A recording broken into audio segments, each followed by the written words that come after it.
Hello, everyone. I'm Colin Tess of WrestleZone.com, here to talk about WWE Hell in a Cell with John Clark. John, how you doing tonight? Well, I'm doing pretty good. It's my first time reviewing a pay-per-view or a premium live event in a long time. This might be the first time since Elimination Chamber, or maybe even this year. It's been quite a while though. I haven't been here for for lack of a better term, pay-per-view in quite some time. Yeah, you went to every show WrestleMania weekend. I had a great time there. Now you wisely decided to take a little time off to kind of recoup from that. You're going to SummerSlam, right? I am going to SummerSlam, but I am not going to Money in the Bank. I don't blame you, especially now that they shifted it to as they put a more intimate setting in the MGM arena. Still a very fine arena, but they changed course there. But that's a little over a little under a month away. At this point, we had an eventful show tonight here with WWE Hell in the Cell. Right off the bat, Ed is Hari saying it was a great pay-per-view, saying Cody Rhodes is a tough guy, earn more respect for him, meaning his performance tonight, earn more respect. We'll talk about that. I don't want to dive right in because that is definitely the heart of the show here. But boy, what a way to close out the show there with Cody Rhodes. We'll talk about his injury as well, because how could he not? Because how to turn out in the main event. But yeah, I guess overall we can start with some maybe general thoughts, because John, we talked before going on the air. John put out a tweet saying he really did not think the show was all that good, and he definitely got a lot of flack for it. Yeah, so I did say that, to quote exactly what I said I was honestly underwhelmed and disappointed with how Hell in a Cell turned out tonight. In my mind, this was one of the worst premium live events in quite some time. I did think it was worse than Backlash. I did think it was worse than WrestleMania. I thought it was maybe equally as bad as Elimination Chamber, and I thought it was worse than Royal Rumble and Day One, which were the events this year. And I immediately, within like 5 minutes, had like 13, 14 people saying how wrong I was, how good the show was. Just a couple examples of what people said. I respectfully disagree. I was satisfied with the finishes. No screwy finishes. Somebody said, are you being serious? What was so bad about the show? The women's three-way and main event made the show a must-watch. Just some people that disagreed with me, and then a couple people that did agree with me said, "Yeah, my wife fell asleep during some of the matches." So everybody's up in the fence, but it seems like most people disagreed with me. To each their own. And like I said, and I'll say it here, I always am like on WWE side. I always say how good they are. I always say how much better they are than their competitors, how good their shows are. And this is like the one time that I disagreed and just didn't like a show, and I'm getting absolutely like destroyed online. Whatever. That's just my opinion. We'll see what Colin thinks. We'll break down the matches. I'll tell you what I liked and didn't like. Overall thoughts, though, I didn't like the show, really. I just didn't. I don't know. I thought it was a dud. I mean, I'm with Nessa and Steven here. I mean, to me, they're saying it was decent. It was decent. I'm like, I thought it was fine. I'm like, sure, I want a good show. I want to be left with the show saying, wow, that was really good. Now, thankfully, the main event here actually like let me leave the show thinking, wow, that was like I will usually kind of judge a show based on the last thing we see. So if I leave feeling like pretty good about the main event or whatever, that definitely influences my overall perception. But like before the main event, I was like, this is fine. It's all right. I wasn't that excited about the show heading into it, and we've seen this for.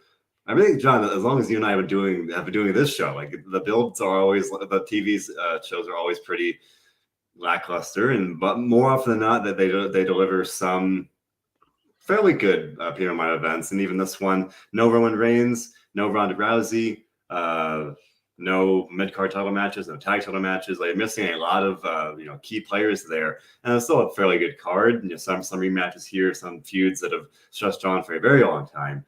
I thought it was fine. I think it was all that bad. For some reason, some people started thinking the Fiend was going to come back. I don't know where that came from. I know Bray Wyatt was put out some very cryptic, exciting tweets last week, but He caused this himself, to be fair, by putting those tweets out. If he wouldn't have said that, nobody would have said anything. And I'll be honest, and we're going to talk about this.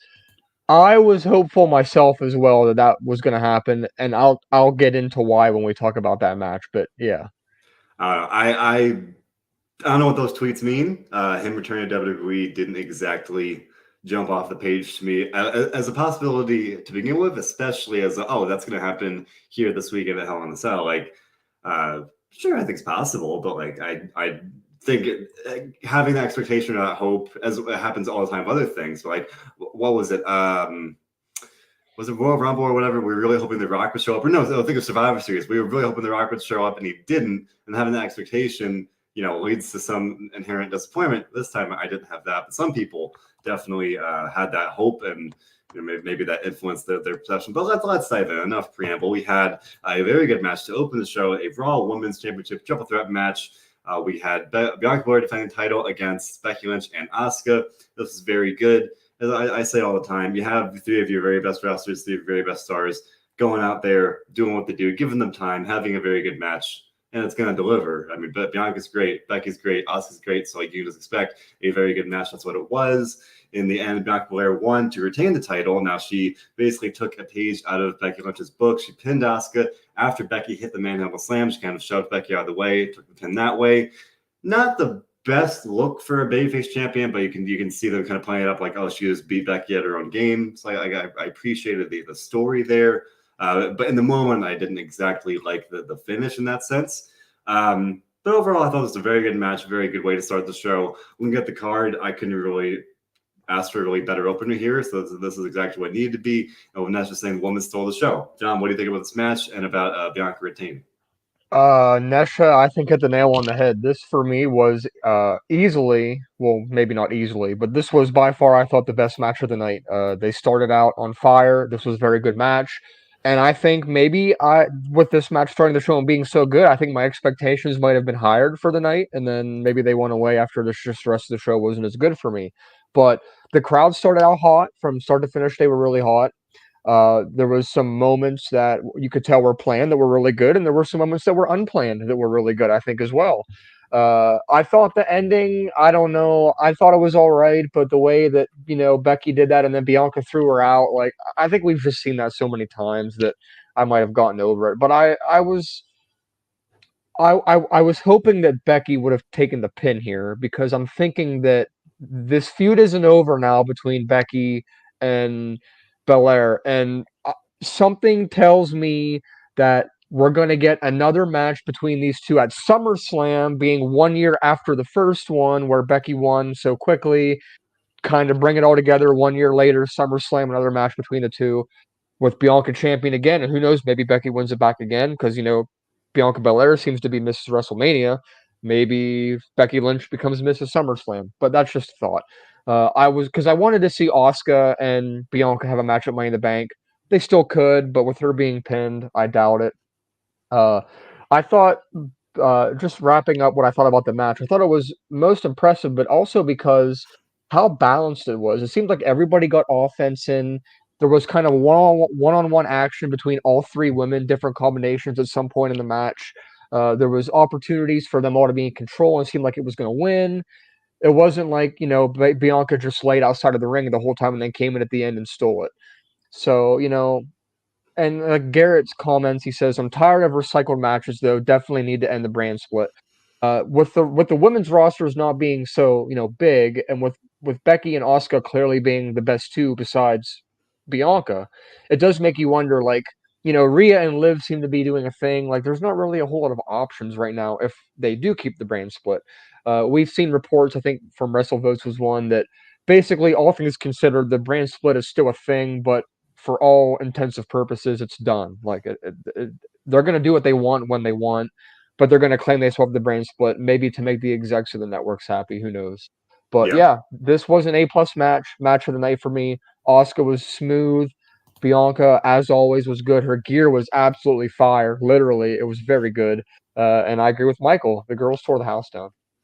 I saw a tweet during the show, I think it was during this match, where it's like, I'll never get sick of seeing Becky and Bianca like wrestle, like have a match. I'm like, that's true. Like they're always gonna have a great match. But like for me, I don't think that I felt that way about really any pairing. Like I eventually I want both people to move on. Like this is if you take like tactically they've been feuding since last SummerSlam. They've had it on and off a little bit, then on the road to WrestleMania, and then like not WrestleMania, not into WrestleMania Backlash quite so much, but I feel like they've been just constantly kind of involved in some capacity. And like you said, I kind of hope that Becky would take the pin and the feud, get Bianca versus Asuka, potentially Money in the Bank. And well, again, while they, like you said, while they still can do that, this did seem to suggest we might see yet another match here. If it's SummerSlam, I mean, we say it all the time, like that's They have a month and a half, or right. basically 2 months to work this out. And to skip a pay-per-view, I mean, the only way I think realistically you could make that work is you would have to do like some kind of like a really special, like a really match, like last woman standing, something like that. Really make it personal, a good match, not just a normal one-on-one or I mean, who knows? I mean, I know we just had Hell in a Cell, but what if they were to have a Hell in a Cell match at SummerSlam? That's just a thought as well. Like, if they're going to continue to do this, they need to higher the stakes a little bit if they can. Yeah, I agree. I agree that they're great together. Not just as Becky Bianca is like the New Day versus the Usos. It's always great. It's never disappointing, and no matter how much they may face off. And yeah, that's true. It's always going to be a very good match. And I'm not going to complain about that. I'm definitely big on like the storyline and like and even just in the general kind of constant like pairing of the two. It's like this constantly having a match together. Like whether it's not so much on Raw these days, but it's like pretty much every pre-line event that feels like. So always again around each other. So I don't know. If that's the case, if they have another match, I definitely agree. I hope it's some kind of stipulation, whatever it might be. We've talked about this before, but especially after tonight, we can segue into the person in question here. Steven says, put Rhea Ripley in the top picture. She could win Money in the Bank. I mean, I definitely think that is one of the options they have on the Raw side of things. She's a former champion to begin with, and then she's been in Judgment Day recently, so that is kind of helping her climb back up the ladder a little bit, at least slowly. So Money in the Bank would definitely help that. I definitely like that as a possibility. And I would definitely see her face Bianca at some point. And again, ideally, would have her have Judgment Day kind of help prop her up even more, not just have it be like next month, but draw it out a little bit more. But speaking of which, the Judgment Day competed for the first time as a collective, as a trio, in a mixed person six person tag team match against AJ Styles, Finn Balor, and Liv Morgan. With this one, the big story was the feeling or the prediction that someone would either turn and join the Judgment Day, or someone would arrive. Someone like Ciampa or whoever it might be as a new member of the group, whether that be AJ Styles turning, Finn Balor turning, someone else coming in and joining the group. Didn't happen. The Judgment Day won the match here all on their own. This was very fun. AJ Styles had busted open really badly. There were some clips about it going on Twitter. They don't usually show blood on camera, but plenty of fan footage showed on Twitter. Like, I don't know exactly how that happened. Herman wants to know if he was injured. I don't know about that. He got checked on because he was bleeding really badly. But I haven't heard anything yet. As always, if any details come out, we'll have coverage as it becomes available. But maybe he just got cut up somehow or busted open somehow. But I thought this was very fun. I think this feud's been going on for a bit now. This is the first time we've had this 6-person match here, 3-on-3.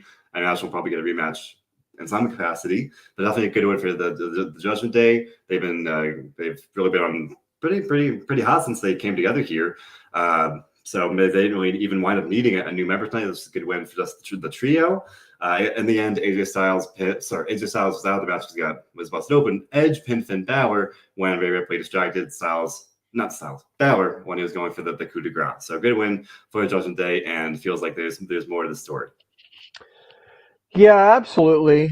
This was a very good match with a mix of storytelling and also competitive action from all. I mean, everybody in this match is really good in the ring, and I mean, pretty much they're all veterans as well. However, we didn't all get a new member of Judgment Day as kind of, I don't want to say expected, but maybe predicted. I thought the outcome, nevertheless, was the right call with Edge and his group winning.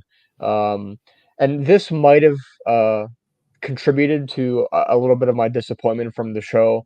As everybody knows, well, at least most people that watch the show on a regular basis, I'm big on the entertainment and storytelling aspect of the show more so than the in-ring action. I know that's a little weird, but that's just I like to see these storylines progress and get creative and things like that. And to me, tonight kind of like just stalled out a little bit.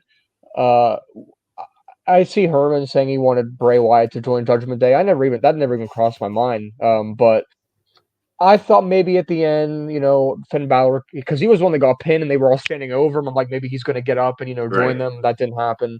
No Tommaso as well. So, they're obviously going to get somebody at some point. I think if it is going to be Balor, tonight might have been a good kind of start to that. Maybe he gets mad. Maybe he's like, okay, you've beat me. If I can't beat him, join him. Something like that. Although Ripley and Morgan, that needs to end between those two specifically. That's been going on for so long. And of course, another comment that Jason points out, waiting for Beth Phoenix to join Judgment Day. Edge continues to tease every day new members. I think he did John Cena once. He did Corey Graves. He did Beth Phoenix today. That was the newest one. So Styles again. You can never say too many good things about him. He's so good in the ring. And then you got Finn Balor, also a veteran. He's had some bad luck with the company with injuries and such, but he still showcases time and time again how good he is. And Judgment Day is just meshing together so well. I've seen people commenting that maybe they're being exposed too much. I don't agree with that. I think their one segment a week is good. I do get concerned a little bit because, as we all know, Edge is on a part time contract and he's been around an awful lot in the past 3 or 4 months. I'm expecting them to get a new member at some point soon, which would then allow him to kind of take a backseat mentor role, as we'll have two males and one female in the group, and then Edge might just show up. At this point, I expect him to hang around on a full-time basis until SummerSlam, probably another 2 months, and then maybe at that point he kind of lays off a little bit. So we'll see what they do there. Eddie is saying, depending on how the Cody injury is, maybe Damian Priest could replace Cody in the Money in the Bank ladder match. I mean, even though Cody was kind of the face of advertising Money in the Bank as he was for Hell in a Cell, it was never really official that he was going to be in the ladder match, although it was implied. And that's another thing I haven't thought of, which when we talk about that match, we'll talk more about the injury. But there's so much to look ahead to now, and with Cody possibly not being a part of that, I mean, they might have to bring Roman back sooner than they wanted to. But yeah, this match was good. Overall, I liked the outcome. I'm not saying this contributed to me not liking the show. I just thought it was lacking a little creatively, not in ring, but just creatively and from a storytelling aspect. Yeah, no, I thought it was a good match, and I maybe it's like the only real storytelling here was the implied. It was like the thought of, are we going to get a new member, and then in the end when they were kind of standing over Finn Balor, like would that be kind of some indication or tease that might be where they're going? I do think that makes the most sense right now in terms of what we might get for a new member. That's what Steven's saying makes the most sense storyline wise. I mean, I would agree. Anyone else? Not like Ciampa would not surprise me because that's been reported before. Styles would be pretty surprising because he's like been Edge's main rival here this whole time. But I definitely, again, we talked about it last week, but I like the idea of having Finn Balor join the group. And maybe this was kind of the first real step towards that. But yeah, I mean, this is a good showing for really everyone involved. This feels like the group feud will be going on, but as you said, I hope kind of some of these individual feuds kind of stop. We have very openly with Morgan's been going on for a while. AJ hasn't feuded with Edge since the road to WrestleMania, so it's already June now. So definitely think it's maybe time to move on from that specifically. But then you could have maybe Edge versus Finn Balor, at least for now, depending on what happens there. But this was good. I liked it a lot, at least more than I thought it would. But more prediction. That's the same. Finn is going to turn on AJ and join the group soon. I mean, yeah, I feel like that's definitely a pretty realistic possibility at this point. And then what happens after that, I don't know, because then then they might just be in this vicious cycle where AJ's going to always be a man down, and then he's going to recruit somebody else, and then it's going to need to find some way to even the numbers, because that's what Finn Balor was in the first place. But I think that'd be a good way to keep it going here, have Finn Balor join the group.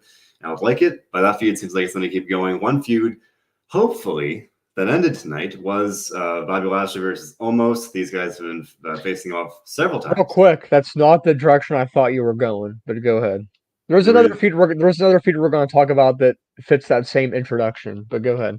Yeah, but one feud that fits that distinction because they faced off at WrestleMania Backlash, and on Raw. This is the fourth time we've really seen them in a big match here. Bobby Lashley and Omos, this time handicap match with MVP on Omos' side. Before the match, Cedric Alexander was backstage, and MVP offered to help him and Omos out, as a shout out to the Hurt Business. MVP said, the Hurt Business, it's no more. Got to move on. It's over. It's not coming back. Not news. I mean, not the news that I think anyone wanted to hear, but that's kind of been the implication for quite a while. No more Hurt Business. They killed it, brought it back, killed it again. So I think it's officially donezo this time, which is again a shame because it was a very good group. But all things come to an end, especially in the world of WWE. You just got to keep moving on. MVP is almost defeated with Bobby Lashley here. Now this feud, as we've talked about from the start, weird because you've clearly wanted to kind of reestablish Bobby Lashley as a world title contender, but at the same time, they definitely want to build up Omos as this next big giant guy. Now, Lashley beat Omos at WrestleMania. MVP helped Omos beat Lashley at WrestleMania Backlash. Lashley won the steel cage match, so this would have been not the rubber match, but it had Omos won. He would kind of even the score there. Lashley won. He basically outsmarted MVP and Omos with some help from Cedric Alexander. Came to the ring, almost took him out of the ring, and that was like a distraction that helped Bobby Lashley take advantage and wind up spearing both guys, making MVP tap out. After the match, Lashley made the classic title taunt, like title around his waist sign, and to really drive it home, took a replica title from the crowd, paraded around with it to make it very clear that he wants to chase the title again. One problem, John, is that the guy that holds both world titles right now is rarely ever around, so I'm not sure how it's going to go, but they don't have a clear challenger for him, so maybe that is what they're going to be setting up for as the next big match whenever it comes. Yeah, I mean, I never really thought about that. Lashley, of course, we saw internally a couple of weeks ago was listed as the top babyface for Raw, which was surprising over Cody. So yeah, I mean, this would be interesting. I think it's a matchup that not many people have really thought about, and I think it could only really help Roman look better. I'm presuming he would probably win.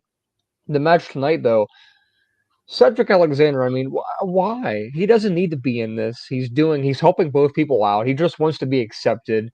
He's not being really accepted by either side, although Lashley was a little bit nice with him at the end, basically saying thanks for the help without saying thanks for the help. I got that. Tonight, I mean, nobody really expected a whole lot from the match, even though it kind of did deliver a decent in-ring action. It wasn't bad by any means, but I don't think it was great. I mean, the crowd really popped for Lashley at the end when he won. I was so surprised by how much they popped for him. It was funny to see the music video at the beginning. MVP did a bash, like a diss track on Lashley, which was funny. I get Omos didn't take the pin, so it's not the end of the world. But for someone that they wanted to build up to look like a good competitor, I mean, they haven't done him any favors for quite a while. Yeah, I mean, again, he won WrestleMania Backlash, but then Lashley won the cage match. Lashley won here, so definitely Lashley came out very, very clearly on the ultimate winning side of this. And working with Lashley, it's helped elevate almost. But at the end of the day, if we're trying to say wins and losses matter, then definitely in this case, came out on the losing side of that. Steven saying maybe, if we see Omos versus Cedric Alexander tomorrow, I would predict myself that that'd be a way to give him a win back. I mean, that would make sense. Cedric kind of indirectly cost him the match here, so that would actually make a lot of sense as a kind of the fallout of the show tomorrow. I mean, yeah, I don't know. Cedric's, I guess, been kind of stuck in the past, and then he was upset that MVP just kind of rejected him, essentially. So he was indirectly helping Bobby, or he said he was doing it for himself. I don't know about that. But, yeah, I mean, it's interesting. A couple of comments about Lashley here. Some support for the idea that we're going to be seeing Lashley versus Reigns. Eddie says maybe Money in the Bank. And remember, Lashley never lost the title. He was forced to leave the Elimination Chamber where Lesnar won the title back at Elimination Chamber. So it definitely has that ready-made, reason for a rematch. But on the other hand, Steven says, put Lashley in the title picture. Could be one of the favorites to win Money in the Bank. I don't know about that. He seems like a guy doesn't really need Money in the Bank at this point. And again, I think even just having that reason that he never lost is a perfectly valid way to set up a match in the first place.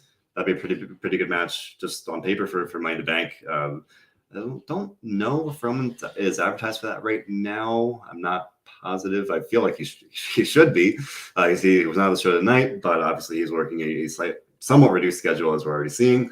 But I'd like to see that. I think that'd be a very, very fun match. Two legit powerhouses, two big stars, a match we haven't seen in a while. I think we've seen it I think we saw when Lashley first returned in 2018 or so. That sounds familiar, but definitely have not seen it anytime recently, especially with the Tribal Chief Roman and the Almighty Bobby Lashley. So to me, that's a big match. So I would like to see that if that's where we're going. I think that'd be pretty cool.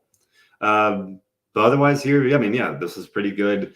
Not the best for almost in terms of the outcome, but kept people upset where he's been featured, got a match with Lashley here on the show, and they're still clearly high on him because they're having work with a former WWE champion. So I'm sure, as you said, he can get pinned here, so it's not the end of the world. I'll tell you what.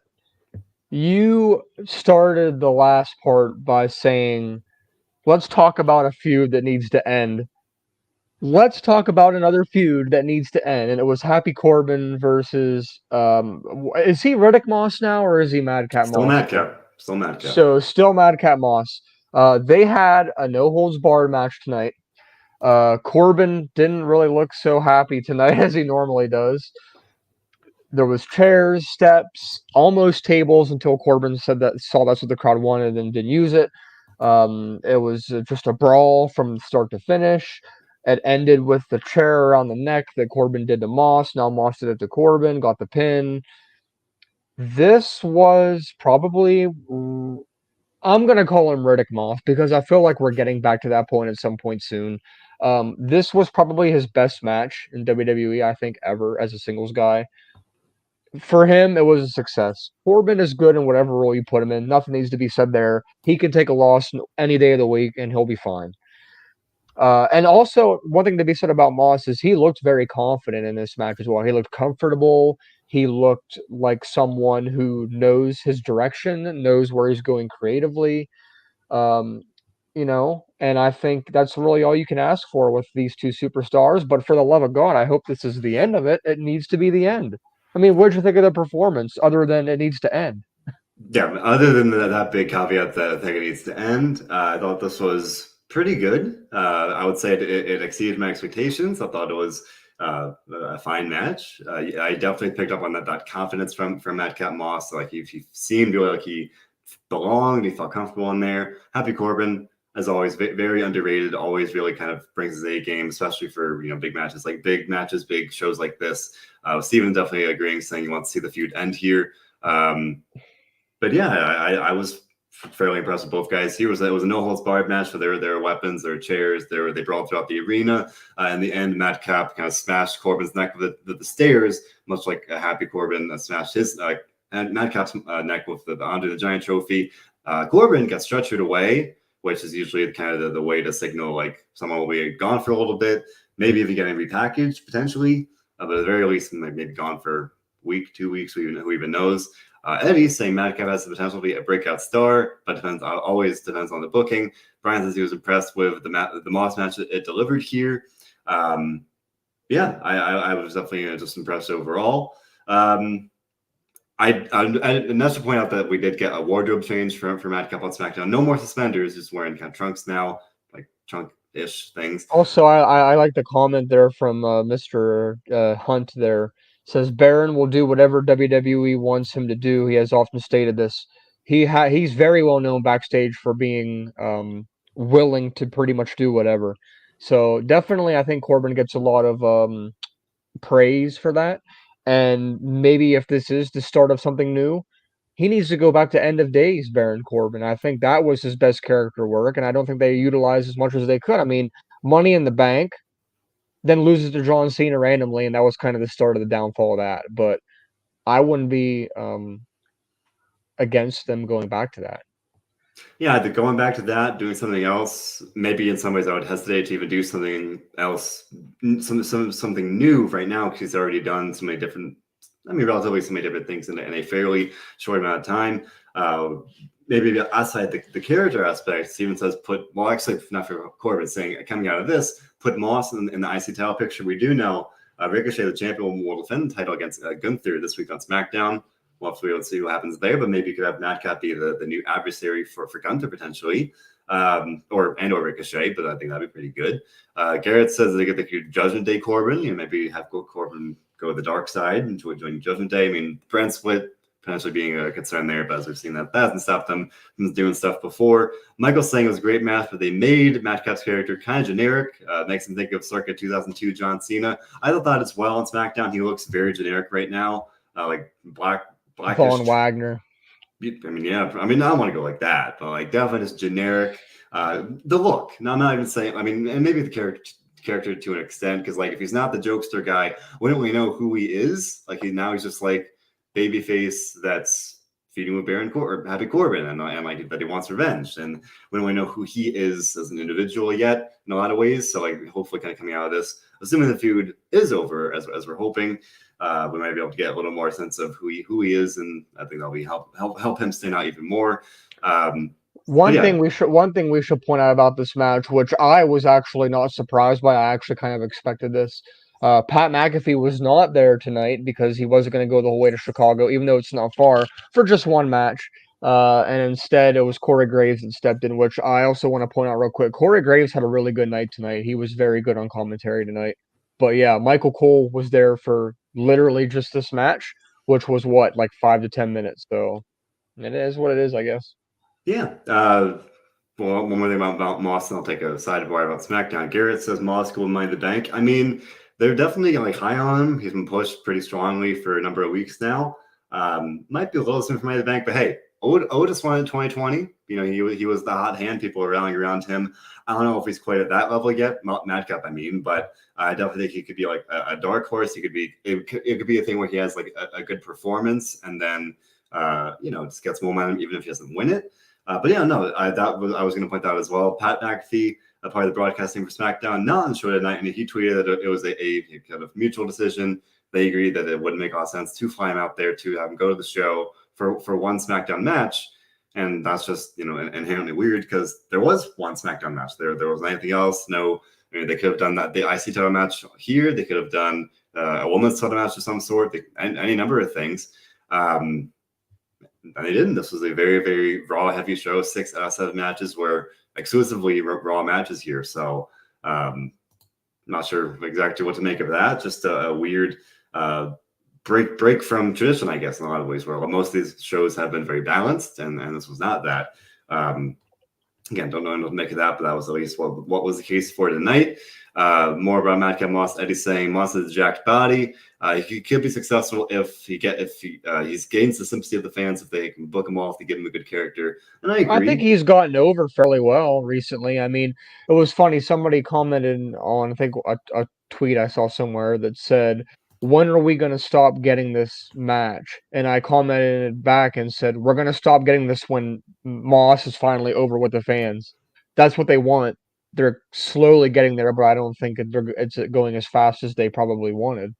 Yeah, and in some ways, like I think I've been very impressed with Madcap just in general, but in terms of how he's getting over, like I kind of wonder, is he getting over because he's feuding with Happy Corbin, and he's a very like easy to hate heel, if you know what I mean. He's very good at what he does. Like people like to boo Happy Corbin, so I wonder if that's a thing that like that's just like he's the other guy in this feud. People are cheering him because it's Happy Corbin in some ways, and that's just he likes Madcap. I've been impressed with him as well. And I definitely agree with Steven Sinker of the name. I've been impressed with him like since he turned face, and since we've like slowly seen him kind of. At first, I didn't love how he was still doing the jokester thing. This past Friday on SmackDown, I was encouraged. No jokes really. He was very more fired up, more serious, and again like maybe shifting away from that very specific character. Now a little more generic, but in a good way, and hopefully stands out a little bit more kind of moving forward.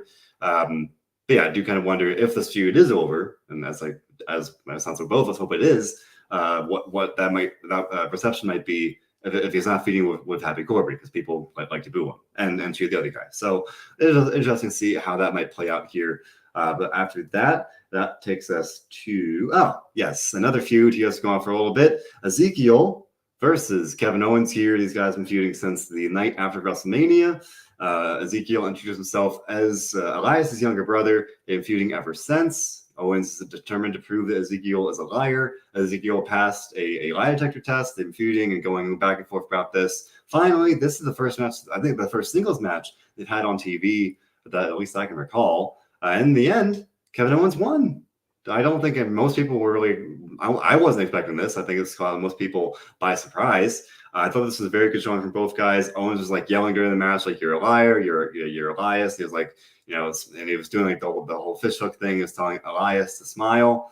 I've said it before that I think Owens has been the best part of this feud, but there's one part of this match where like Ezekiel fired up and he's yelled back like, "You know who I am." And I thought this was a very good showing for Ezekiel, where like I felt more compelled by him and less just entertained by what Owens is doing, if that makes sense. So I think it was good showing. I was definitely surprised that Owens won, but that definitely made me think that we have not seen the last of this. Yeah, I'm actually surprised that so many people thought that. I'll take a quick second to flaunt about tonight. I actually was 7 for 7 tonight in my predictions. I got every match prediction correct tonight. Kevin Owens, I thought was going to win this match. I just had a hunch that he was going to be the one to kind of come away on top. Maybe because, he's kind of the veteran. And I mean, they're both veterans, but like Owens coming off the Stone Cold match, being in this feud, just they kind of want. I think they want to bring him up to like he's already a main eventer, but like main event level status again. It was nice to see Ezekiel really get a good, solid one-on-one proper match with a performer like Owens. It felt like the lead up to this, Ezekiel was more of an entertainer, a gimmicky kind of guy doing promos, not really getting to show off what he can do in the ring. He had a little bit of a bout with Gable there recently, but tonight really let him show what he can do. Owens won. A lot of people were surprised. You said you were. People in the comments are. For some reason, I wasn't. This is what I expected and I don't ask me why. And I agree exactly with what Mark is saying, and I've been saying this for a long time. Where do we go now? Is it over? Like, what is Ezekiel going to do now? Because like I've said time and time again, he's not a different person than Elias. He is Elias. How do you end that story? I mean, what does he say? Elias is dead? Like, what do you do? Like, they're the same person. They're not going to be in the same place at the same time. And I guess I love this comment also from Shack Attack. Why are they doing the Warrior look with Ezekiel? I always think that when he comes out. And even though, months ago we saw the rumors of Vince said he looks too much like, was it Randy Warrior Savage. or Savage? It was Savage to do this. And now he's looking like Ultimate Warrior, which is kind of funny. I don't know where this goes next. I hope it's over. What does Owens do next? Who knows? But if Cody's going to be out, I mean, Owens is going to need to be like the guy now, Ezekiel, I don't know. I honestly don't know. He lost. I mean, what could he do now? I don't know. Having Owens win here makes like the feud isn't over. At least I think they're definitely going to have Ezekiel get his win back. I think we talked about it a lot on the Raw show last week. Like Ezekiel has been one of the more well booked guys that's been new to Raw. Technically, not if you discount the whole Elias thing. Ezekiel, the character, hasn't booked strongly in terms of wins and losses and everything. By and large, I think he lost a match, like maybe one match here or there, but overall pretty strong. So maybe I was really expecting him to win here in some way. Maybe Chad Gable would get involved in the botching the interference or something. Some kind of like tainted victory or whatever, whole shenanigans. But no, Owens won clean. So that definitely makes me think that somehow Ezekiel want revenge. Brian says Ezekiel Owens match was underrated. Owens make anything look good. He loved it. I definitely agree with that. Definitely agree with the no idea about where this is really going. So someone said earlier, and Eddie point bringing it up again, that Ezekiel will bring Elias to Raw tomorrow. And I'm like, I don't know how you do that. Do you have like them film in different segments? I don't know. Do you have them alternate weeks? I don't know. Ezekiel said has said multiple interviews he wants to win the tag team titles with Elias. Good luck with that one. I don't know about that. But no, definitely Steven agreeing. I was talking about the almost feud here, but Steven saying that is Ezekiel Owens feud getting up there with the Madcap Moss Corbin thing, that these feuds need to end. They've been going on for a while. I would agree. I don't know if they could draw us out all the way to Money in the Bank. That's already just another month away at this point. And I would think the Owens would likely be in Money in the Bank potentially, and maybe Ezekiel too. So I think maybe this feud in itself might culminate at some point soon. And again, I don't know what that will be. Ezekiel's already passed the DNA test. He passed the lie detector test. He had not passed the DNA test. Brian says maybe they are going to re-debut Elias at some point, and all in due time. A couple comments of bringing Damian Sandow back, like they did as Mizdow when he has Elias here. He definitely, ironically, it looks like him, so that they could do that. I know that Aaron Stevens, the man behind Damian Sandow, is retiring, or at least having his last match at the NWA show next week, always ready. So I don't know about that, but that'd be a fun option on paper. I like that. I don't know where this is going, though. Props to everyone involved for making it work, because the storyline is very goofy. But yeah, I don't know how it's going to pay off, but definitely impressed with the match here. Again, more so even like, you're going to get a good match from Owens. I was more impressed even, especially with Ezekiel here, just because I wasn't expecting that, especially with the result here. All in all, like, I like being surprised. So I was like, oh, cool. You didn't want to see that coming. So can't really complain about that. And likewise here, I would like being surprised, but I definitely was not all surprised when Theory retained the United States Championship against Mustafa Ali, the hometown hero in Chicago. He was wearing a Chicago Bulls kind of influence shirt here that had the Chicago CHI on it. The crowd, like, I don't know if it was my audio, like the crowd didn't seem like they popped for him during his entrance when they were chanting for him very loudly, like once they're in the ring. So I don't know if I just like my audio was messed up or something. No, But it wasn't just you. I saw some people on Twitter being like, "Oh, what a pop for Ali." I know DJ was at the show, and he was saying that some of the biggest pops were for Lashley. The biggest pop of the woman was Liv Morgan. No one there that's like Mustafa Ali. I know, like, people there want Mustafa Ali to win for the big hometown thing. And that's that she expected Theory to lose. I thought Theory would lose on Monday when they had the whole, like, spur of the moment title match. So that I thought they might do like a shock title change there. That I kind of thought they might do with the hometown thing here, and they didn't. That was a good match. I mean, Mustafa Ali is very good. Theory was very impressive as well. 3-1 cleanly, so a good win for him. Several references to John Cena here. We had Corey Graves saying on commentary, like, "Oh, that's ruthless aggression from Theory." We had Mustafa Ali locking on the STF. So a couple little Easter eggs there. Good one for Theory. Don't really know if they're going to keep this going, because this was, pretty decisive win here. Steven saying does not see anyone being Theory at this point. And likewise, Strike Attack saying Theory ain't winning. He's Vince's boy. I definitely agree at this point. But John, what do you think about this match and where we might go from here?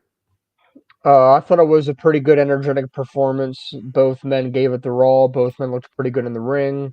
I don't agree with people that have been saying that they missed on an opportunity to give Ali a win in his hometown. For one, they never give people wins in their hometown. And for two, if they're going to push Theory to the moon like this, which they've been, why would they have him lose to Ali on like, it just wouldn't make sense. Ali gave it his all. We didn't win. But, Theory is like people have been commenting, he's not going to lose anytime soon. I've speculated, maybe they do bring John Cena in and have him wrestle Theory, but then do they really want to have Theory over him? I agree with this comment from Eddie. John Cena would have to, in my eyes, it's either Drew McIntyre or Theory for him at SummerSlam. And both would be realistic possibilities, because I think Drew's not getting a title match until Clash at the Castle, which is after that. Yeah. So it would make sense. But I also don't agree with, like, this comment from Shock Attack says Ali asked for his release, now they're punishing him. I don't think they're punishing him. I think, he got a pay-per-view match for a title. He's being used more. That's what he wanted. He wanted to be used more on TV. He wanted to be in a meaningful story. He's been able to showcase his character. I don't think he got as much of a hometown pop as they wanted, considering they announced, from Chicago, and they announced him before his music hit, which is normally what they do when they want somebody to get a pop. It was fine. I wouldn't describe it as him being buried, more than just Theories being kind of elevated. But, you never know. And I want to point out this comment from Eddie, because I saw the same thing. John Cena mentioned Theory in an interview, and then Theory's been mentioning Cena. This month is John Cena month. He's, speculated to return again this summer. We're coming up very soon on a year since he returned the last time, about a month from now. So we'll see what they do. It's going to be interesting. But yeah, I don't see Theory really losing anytime soon. No, and they're definitely, at least like in a general way, or maybe at least seeing the theory having fun with it. But like they're definitely planting those seeds, getting the steam kind of going. Where like they're tweeting about each other, interviews, definitely make it interesting in terms of like this the possibility of it, and then the references in this match definitely like lead into that as well. If Cena does come back, like I don't know, I don't necessarily know if I see Theory beating him, but then Cena beating Theory would definitely not exactly do him all that many favors. You mentioned Drew McIntyre, like that makes a lot of sense as well. But then McIntyre challenged Roman Reigns to the Clash of the Castle match. SummerSlam was before Clash of the Castle, so like would they have McIntyre lose? Like that wouldn't be great in that sense if they're trying to build this Roman match. So I don't know. I definitely think they're going to want to have a pretty big match for Theory at SummerSlam. Just don't know what that will be. We've seen this comment in a couple shows here, just in general, where Steven's saying maybe we'll have Shane McMahon come back and face Theory as well, as kind of that big, Vince McMahon, the mentor slash, I don't even know how to describe the relationship at this point, boss mentor versus Shane's dad, obviously. That could be interesting as well. Nestor does not see Theory losing to Theory, does not see Cena losing to Theory. That'd be pretty surprising, but crazy things have happened. We got Victor Nash saying he could see Bobby Lashley taking back his U.S. title. Potentially, he was making a sign for a title, and even though he grabbed the WWE title from the crowd, maybe he'll settle for a title at least, because he had a very good run with the title in 2020. I wouldn't mind seeing that, but it definitely does seem like he's going to be built up more as a world title contender at this point.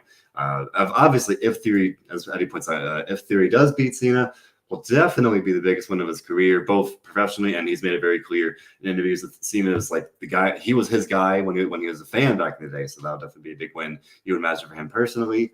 And that'd be cool. Again, I question maybe some of the logistics, but on paper, I think it writes itself in a lot of ways. The comparisons, the storyline we're already seeing play out in some ways. So we'll see. SummerSlam still a little bit away. But at the very least, it seems like Theory and his reign as U.S. champion is very secure for now.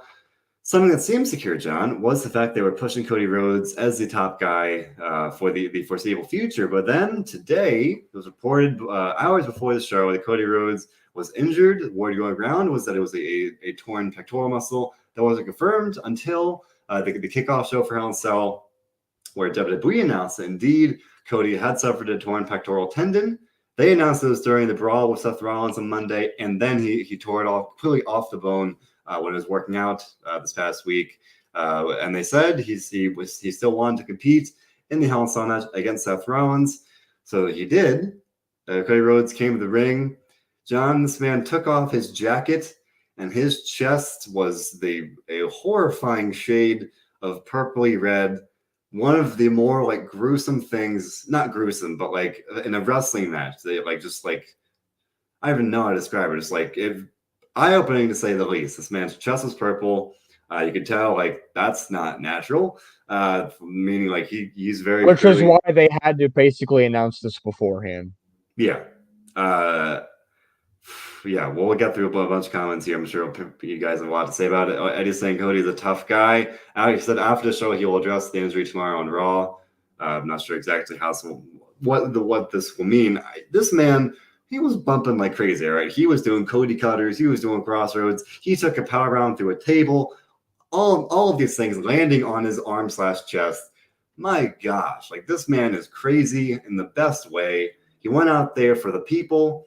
You've heard of flu games. You've heard of people having matches where they're sick or they're having to battle some kind of injury. This man he was pretty much one-armed, and he was still out there doing his damnedest to put on a good match. Another says the match would have been better if Cody wasn't hurt. It was decent. I think the injury made it better in some ways, even though it was very hard to watch. It was like Rollins was jamming the kendo stick into the chest. He was got the power bomb. He whipped Cody with a belt in the chest, which is so it was rough. I cover GCW sometimes. I've death matches, and this was more uncomfortable than that in some ways because this was legit. This man tore his pectoral and he's still going out there doing crazy stuff. Do want to point out Seth was wearing polka dot gear as a very clear if not a shot at Dusty Rhodes, at least it's a kind of a trying to get Cody's head. That was a very cool touch as well. I'm not sure agreeing with that.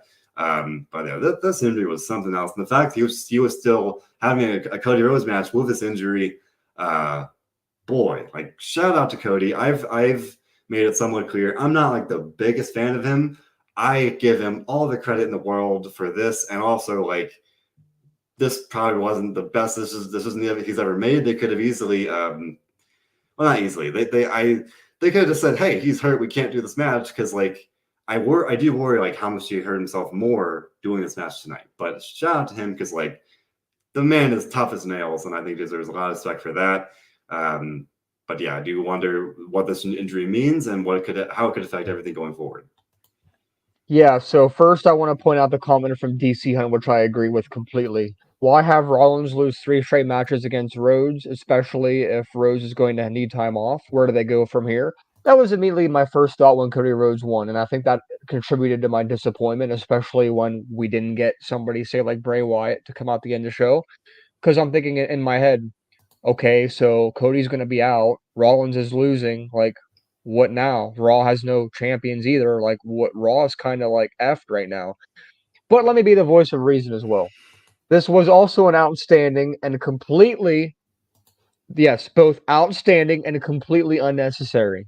Um, to be the voice of reasons, if Rhodes is definitely as injured as he looked, which he probably is, he could, like you have said, significantly extended his recovery time. Of course, you have to applaud his guts and him, keyword, him being willing to do this. I don't want any people on there that I've already seen saying, WWE is terrible for making him do this. It was very clear that he wanted to do this. So Yeah, please don't blame the company for this. But it's hard not to think that this was a pretty bad idea. And I think it could have been. Now, let's not forget, let's rewind about 20 years exactly.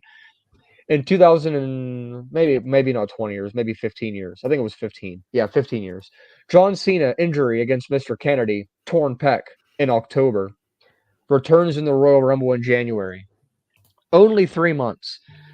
People saying 4 to 6 months for Cody. That's probably likely. I see people saying maybe not to the Royal Rumble. That's about 6 to 7 months. However, let me also say Cody Rhodes is not returning and winning the Royal Rumble because it looks like we're probably going to have Roman Reigns versus The Rock for the title at WrestleMania, if I had to guess. And if there is still one undisputed champ at that point, Cody doesn't win the Rumble because he doesn't fit into that picture.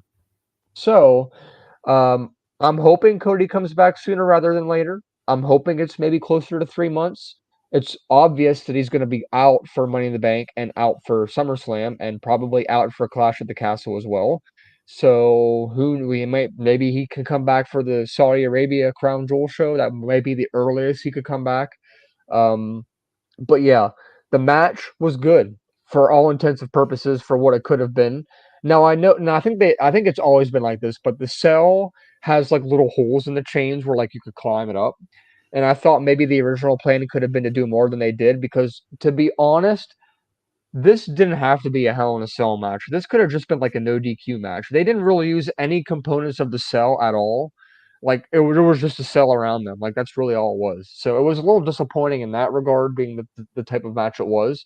The bull rope thing was fun, a nice twist.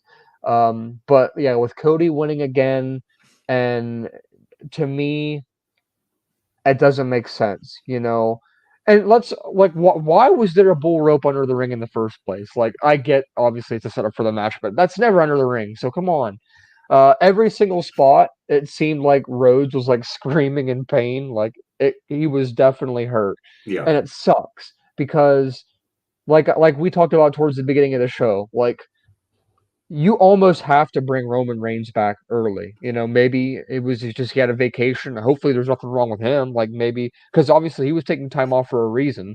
Hopefully, just because it was a vacation. Because without Cody and without Roman, like their top star on SmackDown is Drew McIntyre, who really has nothing going on right now, and their top superstar on Raw is going to be Seth Rollins or Kevin Owens. Seth Rollins is coming off of 3 losses to somebody who's going to be out. I guess they got Bobby Lashley, but it's just there are so many unknowns right now. Like if you had to predict like any matches at Money in the Bank that aren't the ladder matches, I have a hard time coming up with anything right now. There's so many unknowns. It's going to be an interesting next month. It's going to be an interesting because we're going to be here talking again 24 hours from now. probably with Cody saying, I gotta go. Like probably not a carbon copy, but a similar promo to what Punk did on Yeah. Rampage, Yeah. where I'm hurt, I'm gonna come back stronger than ever. The same promo we always see when somebody's hurt. But this is a big blow for the company, especially that for someone who has become the new poster boy to go down and be out. I mean, this is like on the level of when Cena has gotten hurt before, and they've had to kind of pull something out of the rear end. Yeah, I mean it's been very very clear, pretty much since Cody returned that he is like the top babyface, at least the top guy being Roman, but like the top babyface, like kind of the, as you said, the poster boy, the face of the company. We had the Cody counter. We've had him being the face of the advertising for Money in the Bank. Everything, so many things, and even like when he came to the ring tonight, the crowd was chanting for him like big time. Like crowd loves him. This whole time, it's been a really good run for him so far. Yeah, the injuries, it's a big bummer because like I feel like it changed a lot of things. I think it changed this match. And we had some comments about you, and you mentioned they don't do anything with the cell. Like I imagine like they would have done more of the cell if Cody wasn't hurt. Like this is the guy that took a suplex, did a suplex through a flaming table, that jumped off a steel cage in AEW. Like I'm sure he would have done some crazy stuff, but he was literally like one arm tonight, so I'm not going to put that on him. I'm sure they had some really cool stuff cooked up, and they still did I thought they did a great job of what they could do. But yeah, I mean, you think about, especially right now, as based on what we're sitting today, Roman Reigns is, absent, or at least not around it as much. And they don't really have another guy kind of. Cody was supposed to be the guy kind of after And him. let's not forget, he was pulled from the newest Money in the Bank advertisements, which was Right. implying that he wasn't going to be on that show either. And that's probably because, originally they were kind of building up to, I guess, have him compete against Randy Orton, but we don't even know. I mean, Randy Orton is another Raw guy who is hurt. So you got Supposedly. Randy and you got, yeah, well, we don't know for sure, I guess, But I but still don't know what's going on there. he could be. But Yeah. anyway, the Roman and Riddle thing, like you almost have to go back to that for Money in the Bank if that was going to be the plan, because like otherwise you don't have your main champion on the show. You don't have Cody. You have two ladder matches. You haven't defended the Intercontinental title on a pay-per-view in almost 2 years. Yep. You have the United States champion. You only have one set of tag champions now. Other than that, it's the women. I mean, the women are overall healthy, especially with Bayley coming back soon. So I mean, that's at least that's good. Charlotte, I mean, she won't be gone probably too much longer, maybe a couple more weeks. So I mean, you're going to have the women kind of. I mean, I don't hate to say it because I mean it is what it is, but the women are going to kind of retake that main event spot that they've already had on Raw for a better half of the past 2 months. Bianca Belair, I mean, it's your time to shine again. So Yeah, I think they will. They will. I would think they are going to lean on a women's position, and I think that's as they should. They've got Bianca, Becky, Asuka, and plenty of talented people. Alexa Bliss, plenty of depth on Raw itself. SmackDown maybe a little less so, but like collectively, the depth is there, at least in terms of star power. But yeah, it's just a bummer. We got Gavin asking, so no Fiend because he missed out on the show. No Fiend. If the Fiend came back, they could plug him in as the top guy. But alas, no Fiend tonight at least. But I mean, yeah, they're in a tough spot. Cody was definitely the guy that was maybe not immediately, but like that was the direction they were going. Don't know exactly when. For Money in the Bank, Garrett says maybe they'll do Riddle versus Roman. They were building towards that. I've seen some rumors that might not be the plan. That was the rumor. I've seen the rumor that they're going to do Roman versus Randy Orton as well. Maybe that's a SummerSlam match potentially. These are all possibilities. And slash some rumors with some substance to them. And I just point out maybe Edge is the guy to clean on. But John, you were mentioning earlier, Edge has been more of a part-time guy. Maybe they lean on him more heading into SummerSlam to make up for some of this potentially. It's just a bummer, and we got a couple comments. So this isn't just WWE, but like all across the board here. CM Punk, AEW World Champion, injured, and he'll be out for a little bit. Bryan Danielson injured, reportedly, not all that serious. My guy Matt Cardona is hurt. He tore his bicep. He'll be out for several months. That one hurt me the most. I was like, oh, that sucks. Shout out to Matt Cardona. Hope he gets better soon. But all these combined, these have all happened in the past like week plus, which is really just like crazy to think about. Yeah, you're gonna have basically Seth Rollins, Kevin Owens, Bobby Lashley as the main firepower on Raw. I mean, Riddle seems to be a floater right now with Nakamura. Both of them, their partners are seemingly out, which is a shame because I think Riddle and Nakamura could do wonders for their singles division. I mean, we thought we were getting a Nakamura Roman Reigns program for one night, and then that kind of went away. So it sucks. The injury bug kind of started when Big E and Rick Boogs went down, and then it just like a domino effect, more people getting hurt. And honestly, this comment from Shack Attack, call Brock back. I mean, you might have to at this point. Like, but what is he going to do? That's a whole other thing. But Brock Lesnar might be like a last resort where when we need somebody. I mean, you're not going to call Goldberg, so you got to call Brock Lesnar. I mean, unless they're going to politely ask Edge to do more, which I mean, maybe he's willing, but I doubt it. You can't just have characters. You have to have people that are willing to actually wrestle on a weekly basis. I saw this meme. I think it was like after the news about Cody Rhodes came out today, and it was a picture of Ben Affleck's Batman staring at his Batman suit, and this is like an older version of Batman, and the caption was the Undertaker looking at his gear, knowing WWE needs him. I was just like, can you imagine? If Oh you're talking about God. Brock, people talk about the Fiend. WWE happens. They usually do some kind of crazy stuff. You Um, know, we also saw rumors about Cesaro potentially coming back, and if he were to come back, I think he would be a big asset for Raw also.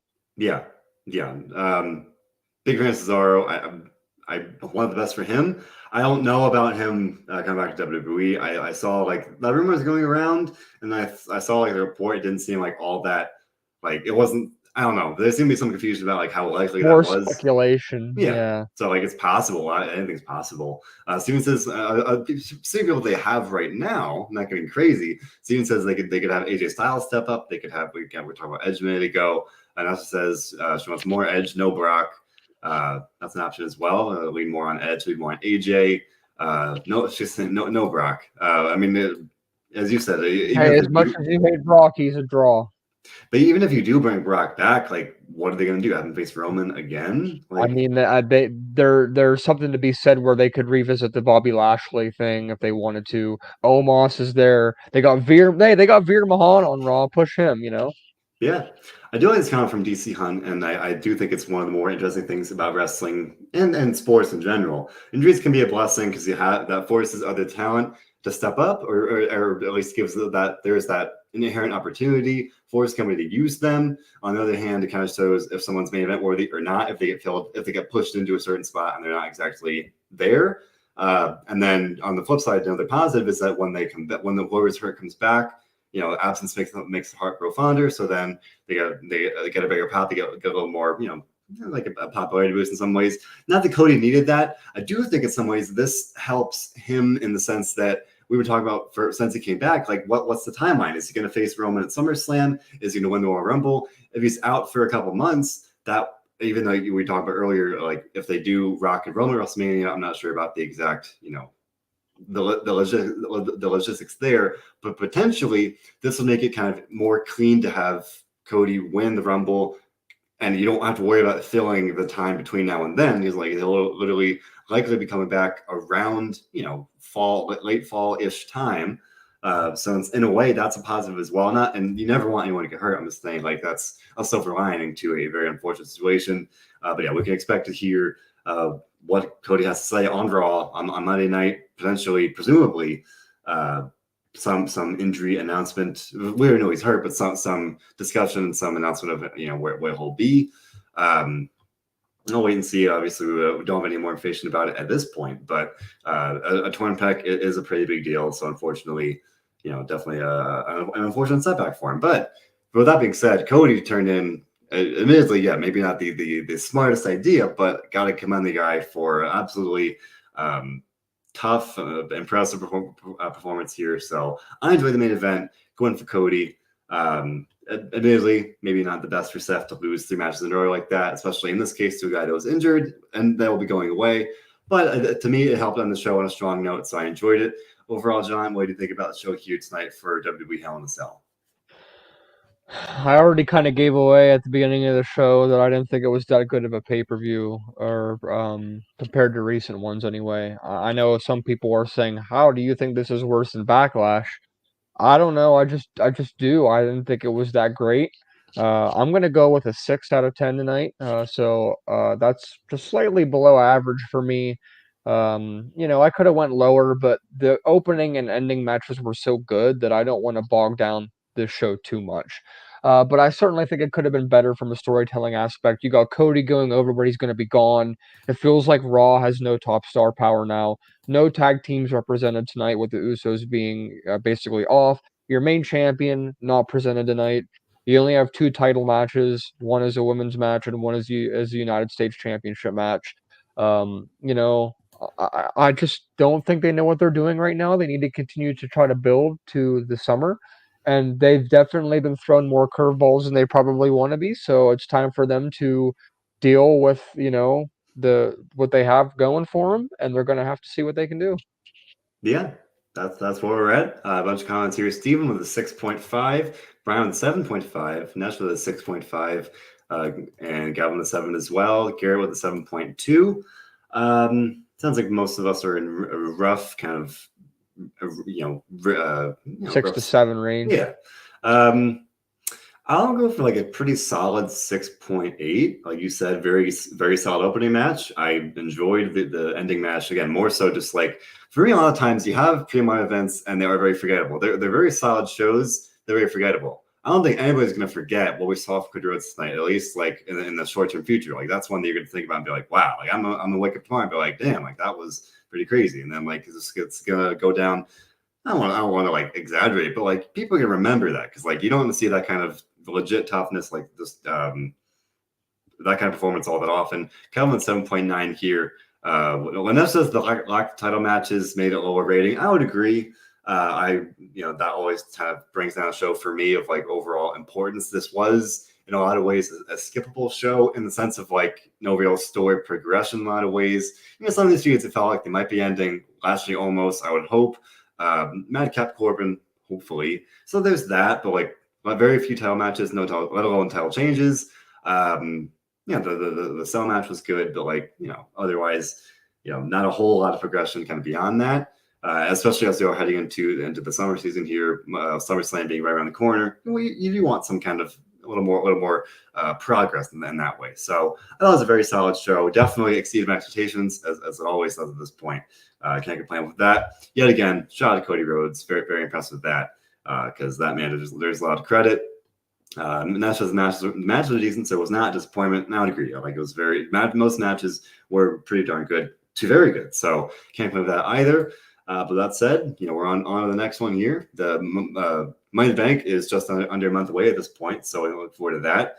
They only have 1, 2, 3 weeks to build that, so not a whole lot of time. And right now, nothing, as we talked about earlier, especially with the Cody injury, some of these other concerns here, not a whole lot jumped off the page there. So as you said, we're going to have to wait and see how exactly they adjust and pivot to that. So yeah, we can assume we're going to probably see at least one money in the Bank qualifier match on Raw tonight. Yeah. I would assume. Yeah, I would assume, especially 3 weeks, not a whole lot of time. They got to start filling those up. Well, they have 4 Raws to get there because they got 6th, 13th, 20th, and 27th. Oh, I looked at the calendar. You're not counting today.